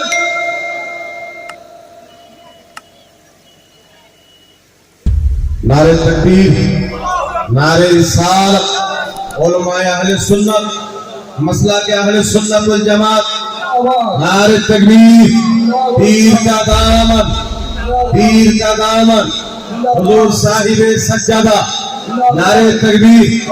সমাদারি জায়গরাদ ইসলাম হুজুর পীর সাহেব কিল্লা উপস্থিত হয়ে গেছেন। আপনাদের কুচবিহারের মাটি, আসামের মাটি, বাংলাদেশের মাটি, এই এলাকা রওশন হয়েছে, ঈমান পেয়েছে এই দরবারের মাধ্যমে। বলুন সুবহানাল্লাহ। বিরাদর ইসলাম, তো আমি যে হাদিসটা পড়ছিলাম, হাদিসটা পড়ে দিই। হাদিসটা হচ্ছে হযরতে আলা হাজরামি রাত্রি ঘুমিয়ে গেলেন, উঠছে, জাগছে, জাগার পরে দেখছেন তিনাদের আপনার সাওয়ারি কোনো নাই, হারিয়ে গেছে, খাদ্য সামানগুলি নাই, কে কোথায় নিয়ে গেছেন না কোথায় চলে গেছেন আল্লাহু আলাম। তারপর কি বললেন সাহাবী রাসূল? ফজর নামাজের জামাত চালু করলেন। ফজর নামাজের জামাত চালু করার পর জামাত যখন কমপ্লিট হলো, সালাম ফিরানোর পর হযরতে আলা হাজরামি ইমামতি করছিলেন। তিনি সালাম ফিরানোর পর সঙ্গে সঙ্গে নিজের দুইখানা হাত দুয়াই তুলে দিলেন। বলে বলেন সুবহানাল্লাহ। আল্লাহর দরবারে দুইখানা হাত তুললেন। বিভিন্ন সাহাবী, শত শত সাহাবী তিনারা দেখছেন হযরতে আলা হাজরামি হাত তুলেছেন দোয়ার জন্য। ফরজ নামাজের পর প্রত্যেক সাহাবী নিজের হাতকে উত্তোলন করে নিলেন। হযরতে আলা হাজরামি দোয়া করছেন, প্রত্যেক সাহাবা আমিন বলছেন। এত লম্বা দোয়া করলেন। দোয়া করতে করতে সূর্য বেরিয়ে চলে আসলো। মহান রব্বুল আলামিন তিনাদের হারানো বস্তুগুলিকে, হারানো সাওয়ারিগুলোকে তাদের দোয়া কবুল করে ফিরিয়ে দিলেন। জোরে বলেন সুবহানাল্লাহ। আপনারা বলেন তো, ফরজ নামাজের পর আল্লাহর নবীর সাহাবী সম্মিলিতভাবে হাত তুলে দোয়া করেছেন, ইমাম দোয়া করেছেন, সবাই আমিন বলেছেন। তাহলে ফরজ নামাজের পরে দোয়া চলবে না? চলবে না? জোরে বলেন চলবে না? চলবে না? যারা বলে চলবে না তারা হলো বিদাতি, আর যারা চালিয়ে যাবে তারা হলো সুন্নাতি। জোরে বলেন সুবহানাল্লাহ। তাহলে সুন্নাতি হলে জান্নাতে যাবে, বিদাতি হলে জান্নাতে যাবে না। এখন হলো চোরের মায়ের বলা যাবে, নিজে করে বিদাত আর ফাতোয়া দেয় যারা সুন্নাত করে তাদের উপর। আসলে নাই।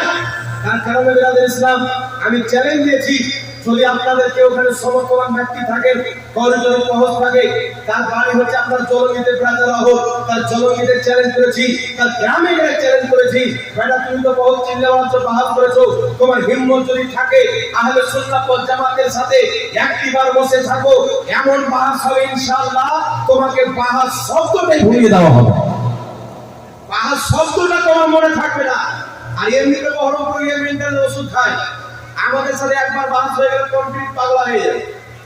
তার কারণে বিরাদর ইসলাম, আমাদের নবী ফরজ নামাজের পরে দোয়া করেছেন, হাত তুলে দোয়া করেছেন। তারা হাত তুলে দোয়া করা যাবে কি যাবে না?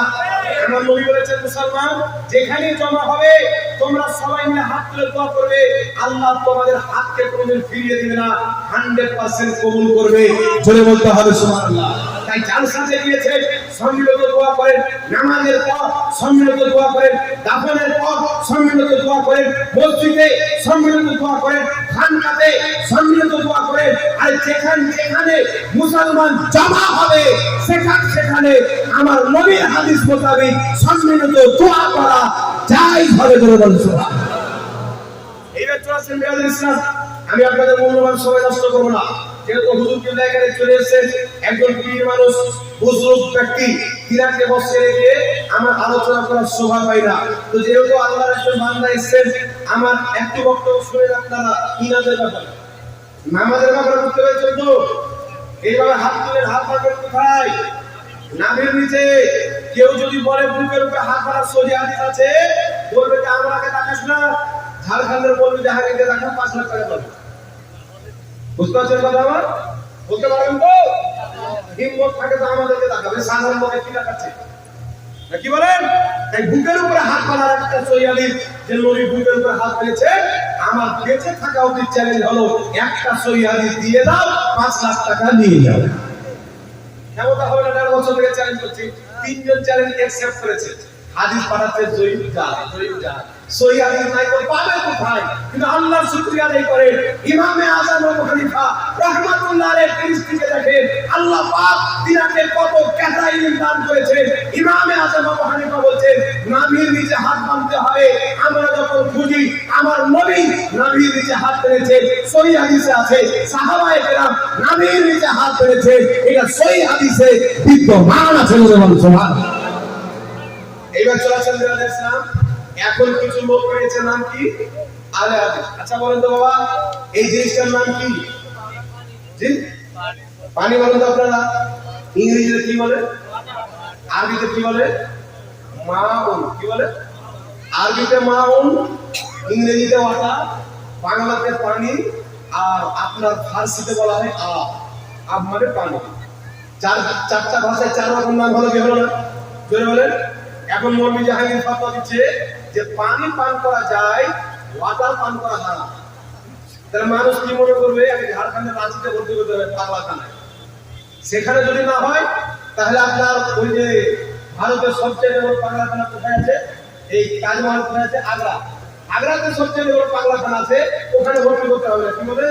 তো আহলে হাদিসের ফতোয়া হলো এরকম যে পানি পান করা যায় না ওয়াটার পান করা যায়, পানি পান করা হারাম। কেমন করে জানেন? আমার দিয়ে শুনেন। আহলে হাদিসরা বলে শরীয়তে পীর মুরিদি বলতে কোনো জিনিস নাই। বলে বলে জি, বলে পীর মানে হারাম। আমি তাদেরকে একটাই ভাষাতে উত্তর দিই, কাকে খারাপ লাগলো ভালো লাগলো বাবা আমাকে লাভ নাই।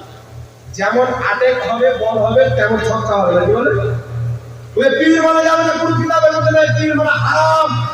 আমি বলেছি যদি ভারতবর্ষের মাটিতে পীর বলি না আসতো তো আব্দুল রাজ্জাক বিন ইউসুফ, ব্রাদার রাহুল, যত আহলে হাদিস আছে এদের বাপ মা 14 গোষ্ঠী আসারামের দরবারে ধরা পড়তো, মন্দিরে পূজা করতো। এটা তো আল্লাহর ওলি, আল্লাহর পীর মাশায়েখ বান্দা খাজা মঈনুদ্দিন চিশতি, নিজামুদ্দিন আউলিয়া হযরতদের বাপ দাদাদের এটা তো দান আছে যে তাদের মাধ্যমে আল্লাহ ভারতের মাটিতে ইসলাম দান করেছেন। সুবহানাল্লাহ। তাই ব্রাদার ইসলাম শুনেন, এইরকম অবস্থা আলে হাদিসের কি বলছে? ওয়াটার পান করা যায়, পানি পান করা হারাম। পাবলিককে বোকা বানাচ্ছে কি বলে? বলে পীর মানে হারাম। আর প্রত্যেক কাকমুরসির নামের আগে কি লাগাই? শাইখ। আওয়াজটা বলে দেন কি লাগাই? শাইখ লাগাই না? বলে পীর মানে যাবে না। আর নামের আগে শেখ আব্দুল রাজ্জাক বিন ইহুদি, শেখ মুজাফফর বিন শয়তান, সবারই নামের আগে শেখ আছে না নাই? জোরে বলেন আছে না নাই? আচ্ছা বলেন তো পীর ভাষাটা কি ভাষা? পীর শব্দটা হচ্ছে ফার্সি শব্দ, পীরের আরবি হচ্ছে শেখ। পীরের আরবি কি? পীরের আরবি হচ্ছে শেখ। এবারটা ফার্সিতে বলছে পীর মানে হারাম, আর আরবিতে ওর বাপ দাদা 14 গোষ্ঠীকে বলছে পীর সাহেব। সবাইকে শেখ বলে কি বলে না? তো আব্দুল রাজ্জাককে পীর বললে, আরো কাউকে পীর বললে, আমরা যদি ফার্সিতে বলি না যাই আর তুমি আরবিতে বললে জায়েজ হয়ে যাবে? বলেন তাহলে কি বুঝা গেল বাবা? এই আওয়াজটা কম করেন না, এই ভাই আওয়াজটা কম করেন না, গ্যাং রাখছে কি আওয়াজ? শান্তি আওয়াজ আপনার। হ্যাঁ ঠিক আছে। তাহলে কি বুঝা গেল বাবা? পীরের আরবি হচ্ছে কি? শেখ। তার তারা নিজের মৌলভীকে শেখ বলে, পীর বলে মানে আরবিতে, আর আমরা যদি ফার্সিতে বলি ওইটা মানা যাবে না। তাহলে একটা রাঁচিতে ভর্তি করতে হবে না আপনার আগ্রাতে ভর্তি করতে হবে? কোথায় ভর্তি করতে হবে? এই যে এখানে পাগলা কুত্তা মানা থাকে ওখানে ছেড়ে দিতে হবে। ঠিক? কিন্তু হাদিস শরীফ কি বলে শুনেন, ইমাম যাহাবী রাহমাতুল্লাহ আলাইহি নিজের কিতাব একটা হাওয়ালা যদি আমার ভুল প্রমাণ করতে পারে 1 লক্ষ টাকা পুরস্কার দেব, চ্যালেঞ্জ থাকলো। ইমাম যাহাবী তারিখুল ইসলামের মধ্যে হাদিস লিখেছে, হাদিসের সনদ সহিহ। হযরত আব্দুল্লাহ ইবনে ওমর মারফু সূত্রে বর্ণনা করেছে। আব্দুল্লাহ ইবনে ওমর বিখ্যাত সাহাবী বলছেন রাদিয়াল্লাহু তাআলা আনহুমা, তিনি বলছেন একজন পীর তার মুরিদের কাছে এমন যেমন নবী তার উম্মতের কাছে। যদি বলেন সুবহানাল্লাহ। একজন পীর তার মুরিদের কাছে এমন যেমন নবী তার উম্মতের কাছে। তাহলে সাহাবায়ে কেরামের যেমন এক পীর ছিল কি ছিল না? সাহাবা বলছেন কি বলার কথা? তাই কি বুঝতে পারলেন? সাহাবা কি বলেছেন? মহান পবিত্র কোরআন সূরাতুল ফাতহ আয়াত নম্বর 10, আমার নবীকে আল্লাহ বলেছেন, মাহবুব যারা তোমার হাতে বাইত গ্রহণ করলো তারা আমি আল্লাহর হাতে বাইত গ্রহণ করলো। আমি আল্লাহর নিকটে হাত তাদের হাতের উপরে। মহান পবিত্র কোরআন সূরাতুল মুমতাহিনা আয়াত নম্বর 10, আল্লাহ পাক বলেছেন, মাহবুব যেই দুই মহিলা তোমার কাছে বাইত করতে আসে শিরক করবে না বলে, লজ্জাস্থানের হিফাজত করবে বলে, মাহবুব ওই মহিলাকে তুমি পর্দার আড়াল থেকে বাইত করো। কোরআন থেকে প্রমাণ, পুরুষদের বাইত হওয়া আছে, মহিলাদের বাইত হওয়া আছে, আল্লাহর কোরআন থেকে প্রমাণ। সাহাবায়ে কেরাম তার স্ত্রীগণ নবীর হাতে বাইত হয়েছে। সাহাবায়ে ইন্তেকালের পর হযরত আলী আবু বকর সিদ্দিকের কাছে গিয়ে বলছেন, ইয়া আবু বকর সিদ্দিক আপনি উত্তম ব্যক্তি, আমি ওমরকে মুরিদ করে নাও। তিনি হযরত ওমরকে মুরিদ করলেন। হযরত তালহা হযরত আলীকে গিয়ে বলছেন, আপনি আমাকে বাইত করেন। হযরত আলী তিনাকে বাইত করলেন। ইমাম হোসেনকে কুফাবাসীরা ডেকেছিল, অনেকেই তিনার হাতে বাইত হয়েছিলেন, অনেক ইয়াজিদের হাতে বাইত হয়েছিল। বুঝতে পারছেন কথা আমার?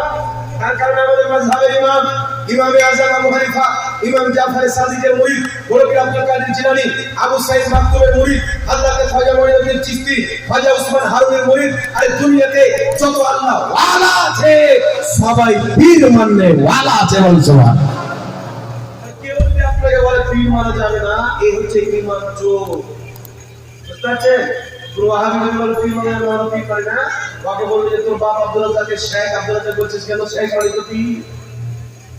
এদেরকে ভিটামিন খাওয়াচ্ছে গাঁজা মিক্স করে। আল্লাহ হিফাজত করুক, সর্বপ্রকার আল্লাহ কি ব্রাদার ইসলাম।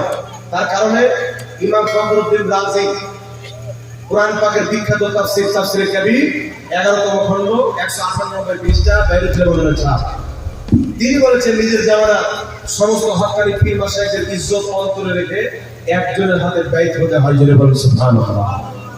তাই মুরিদ হওয়াকে অনেক মুহাদ্দিসিনে কেরাম, শাহ ওয়ালিউল্লাহ মুহাদ্দিস দেহলভী রাহমাতুল্লাহ আলাইহি নিজের রিসালার মধ্যে লিখেছেন যে মুরিদ হওয়া হচ্ছে সুন্নাত। অনেকে লিখেছে সুন্নাতে মুস্তাহাব, অনেকে লিখেছে সুন্নাত, অনেকে লিখেছে সুন্নাতে কাদিমা মুস্তামিরা। তার নবী পাকের একটা সুন্নাত যদি জিন্দা করে কত লিখে দিবে?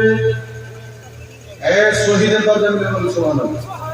একটা সুন্নাত বাইত করা, বাইত হওয়া, এটা সাহাবায়ে সুন্নাত, আর বাইত করা নবীর সুন্নাত। তাই আমরা বাইত পেয়ে নবীর সুন্নাত আমরা করব কি করব না? সাহাবা সুন্নাত আমরা করব কি করব না? তো ঈমানের চোর বের হবে, আমার নবী বলেছেন কি বলেননি? 73 ফিরকা হবে বলেছেন কি বলেননি? 72 জাহান্নামে, একটাই জান্নাতে। কেউ যদি নতুন মাসলা নিয়ে আসে, ওকে বলবেন এতদিন কইছি তো ইসলাম কোথায় ছিল? এতদিন ইসলামের ছিল 1400 বছর পূর্বে এসে, যেটা 1400 বছর পূর্বে মুহাম্মদ রাসূলুল্লাহর কাছে এসেছে, ওই ইসলামের নাম হলো সুন্নি মুসলমান। আরে সুন্নাত বলবে না। আজকে জন্ম নিচ্ছে আমেরিকা, এটা ইসরায়েলের। তাই আজকে আমাদের হাদিস হোক, তবলিগি জামাত হোক, এদেরকে ফান্ডিং করা হয় ইসরায়েল থেকে, আমেরিকা থেকে। যদি বিশ্বাস না হয়, আমেরিকার পার্লামেন্টের ভিডিও আমার কাছে আছে, নিবে। তারা বলছে আমরা ওয়াহাবি মতবাদকে এত টাকা দিয়ে পয়সা দিই, আমাদের কাজ করে কি করে না, মুসলমানের মধ্যে দ্বন্দ্ব তৈরি হচ্ছে কি হয় না, মুসলমান লড়ছে কি লড়ে না, তাদের কাজ এই দাঁড়িয়েওয়ালা শয়তান করছে। তাই একটা কথা বলে রাখবে, আহলে সুন্নাত ওয়াল জামাত ব্যতীত অন্য কোন মৌলবীর বক্তব্য শোনা যাবে না। যাবে? এই জন্য বলেন যাবে, শোনা যাবে না। তাই নবী বলেছেন ইলম হাসিল করো, কিন্তু কার কাছ থেকে ইলমটা নিছক দেখে লাভ? ইমান আছে না বেঈমান? বেঈমানের কাছে নিলে বেঈমান বানাবে, ইমানদারের কাছ থেকে ইলম নিলে ইমানদার বানাবে। তাই সুন্নি আলেমদের বক্তব্য শুনবেন। আর আপনার কি বক্তব্য হয়েছে? আপনার কি নাম? সিস্টার রাহুল আর খ্রিস্টার রাহুল। এক চান্স আমাদের সামনে বসে দিলেন, তাহলে সিস্টার যাবে ছক্কা মারিয়ে দেবে ইনশাআল্লাহ। জি। আর কি আপনার নাম রেখে একটা বাংলাদেশের বক্তা আছে, আমাদের সুন্নিরা ওদের নাম বলতে পেরে মানে খুব ভালো লাগে শুনতে, শুনতে হবে। মিজানুর রহমান আজারি নাম শুনেছেন? এ বলছে আমাদের নবী লিখতেও জানতেন না, পড়তেও জানতেন না, নবীর আক্ষরিক জ্ঞান ছিল না, শিখতে জানতেন না। আচ্ছা বাবা বলেন, আমি 2-3টা দলিল দিচ্ছি, যদি ভুল হয় তাহলে কেউ যদি প্রমাণ করতে পারে যে দলিল দিয়ে সই কিতাবে নাই, আমি সারা জীবন গোলামি করব। বুখারী শরীফ নাম শুনেছেন? বুখারী শরীফ হাদিস নাম্বার 2699। কত নম্বর হাদিস? জোরে বলেন। বুখারী শরীফ বলেন, বুখারী শরীফ হাদিস নাম্বার 2699। আমার নবী নিজে সিগনেচার করেছেন মুহাম্মদ ইবনে আব্দুল্লাহ। জোরে বলেন সুবহানাল্লাহ। যে করলেন হাদিসে না থাকলে যেটা চোরের শাস্তি, সেটা আমার শাস্তি। ইমাম ইবনে হাজার আসকালানী বুখারী শরীফের সারা ফাতহুল বারীর মধ্যে লিখছেন, আমার নবী নিজে লিখেছেন। ইমাম কাজী আয়াজ রাহমাতুল্লাহ আলাইহি শেফা শরীফের মধ্যে লিখেছেন, আমার নবী কাতিবে ওহী হযরত আমির মুআবিয়াকে লিখতে শিখেছেন। আলিফ কিভাবে লিখবে, বা কিভাবে লিখবে, তা কিভাবে লিখবে, পুরো অক্ষরিক জ্ঞান আমার নবী হযরত মুআবিয়াকে দান করেছেন। সুবহানাল্লাহ। বিশ্ববিখ্যাত সাহাবীকে শিখিয়েছেন। আর বিশ্ববিখ্যাত তাফসীরের কিতাব তাফসীরে রুহুল বয়ানের মধ্যে ইমাম ইসমাঈল হাকিমি বলছেন যে আমাদের নবী আক্ষরিক জ্ঞান জানতেন, অপরকে শিক্ষা দিতেন। জোরে বলেন সুবহানাল্লাহ। আল্লাহ যার তৌফিক দান করুন। তার কারণে এরকম আগাছা তেরা বলতে বক্তব্য শুনবেন না। আচ্ছা বলেন তো বাবা, একটা কথা বলে বক্তব্য শুনবেন। আসসালামু আলাইকুম। একটা বাচ্চা হারিয়ে গেছে,